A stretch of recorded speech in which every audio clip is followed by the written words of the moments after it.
Hi everyone, I just wanted to take a quick video just to talk about weighing your food for the challenge. My trusty little scale here, it's pretty old, but it's my old faithful. As well, I do have a backup one. I've been weighing my food for a long time. I'm just so programmed to doing it. It just comes natural to me now. So what I like to do, sorry, it might be kind of hard to see this, but I put the plate on my scale and then I actually turn it on because then it zeroes out the weight of the plate for me. So right now everything is at 0.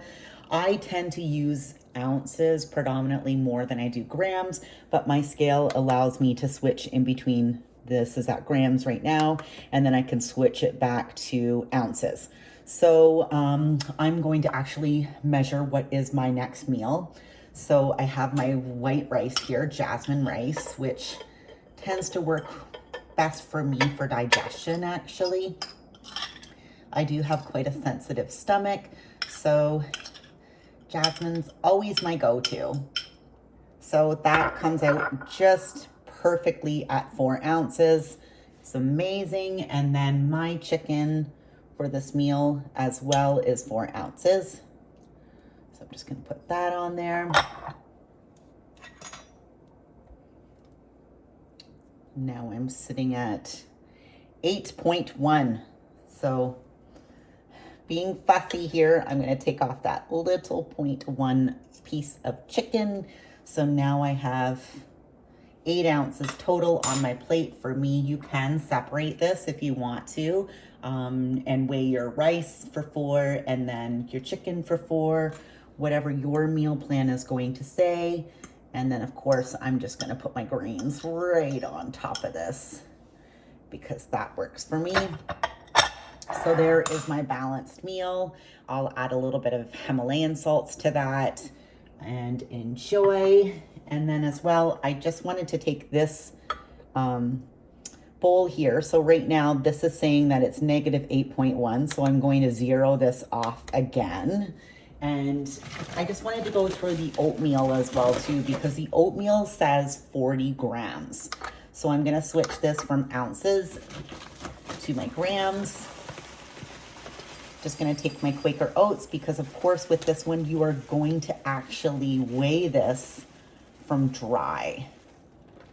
There's actually 42. So I'm just gonna scoop a little bit of this back out with my spoon here and there's 40 grams. So 40 grams is a pretty decent amount of oatmeal. So that's perfect. It's weighed, it's measured. So the oatmeal is always from dry, but for this meal here that I prepared, this is cooked. So that will be the difference. So if it does not say dry, then it is from cooked. So all your proteins will be measured from cooked stance as well as your rice, your potatoes, etc. Okay, so as for your water goals, there should be pretty much a stated amount of water that you should have for your intake. So what I tend to do is utilize a cup that has the milliliters attached to it so that I know exactly what I am taking in. So this one right here alone is 700 milliliters.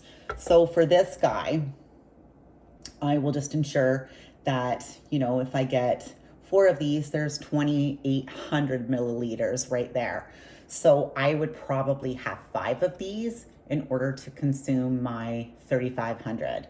So that would be perfect. So I like to always use a water jug just so that I know exactly what my intake is. Sometimes I'll use a 2-liter jug, a Mammoth one, and I'll drink 2 of those, 2.5 in a day. So I'll get almost 5 liters. It just depends on what the goal is at that time. So I just suggest that you always get something that you can have your fluids in to ensure that you're getting the adequate amount in. Okay, so I hope that this helps.